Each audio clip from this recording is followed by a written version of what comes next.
Dumagsa ang mga Katoliko sa mga simbahan ngayong Ash Wednesday, ang araw ng pagsisimula ng Kwaresma. Nakatutok si Trisha Zafra. Espesyal ang Miyerkules na ito para sa mga deboto ng Baclaran Redemptorist Church. Lalong kumapal ang mga deboto rito dahil Ash Wednesday.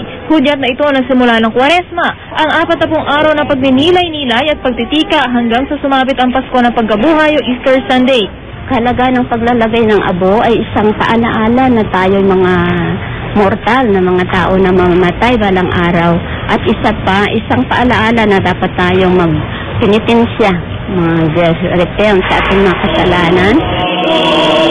Maaga ring nagsimba maraming Katoliko sa Quiapo Church. Para sa ilang mga parokyano, pagkakataon ang Ash Wednesday para makapaghugas ng mga kasalanan. Pag-Ash Wednesday na, okay na ako para maalis na yung mga natin para Alin po?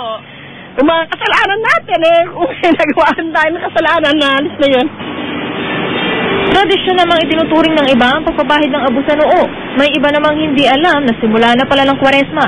Ayun ang kinakagitnan natin Ano yung paniwala ninyo pag nalagyan kayo ng ganon? para ano daw. Ewan ko, basta sumusunod lang kung anong... Hindi ko alam kung para sana yun. But as yung Diyos na ngayon, di pa. Araw-araw sa loob ng Kwaresma, sisikapin ng taong napahiran ng abo na iiwas sa lahat ng pagkakasala. Ayon kay Father Frank Villanueva, 2 pangako ang kailangan tupdi ng mga Katoliko nagpapapahid ng abo sa noo. Una, magbagong buhay at ikalawa, gumawa ng mabuti sa kapwa sa buong panahon ng Kwaresma. Ginhawa naman ang hatid sa kalooban ng mga nakapagpapahid ng abo sa noo. Masarap, maginawa sa katawan.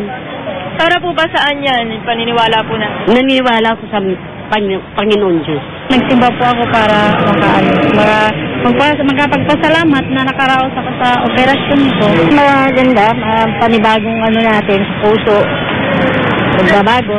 Paalala naman ng simbahan, hindi lang dapat tuwing Kwaresma ay sinasabuhay ang mga aral ng Diyos, kundi gawin daw sana itong bahagi ng araw-araw na pamumuhay.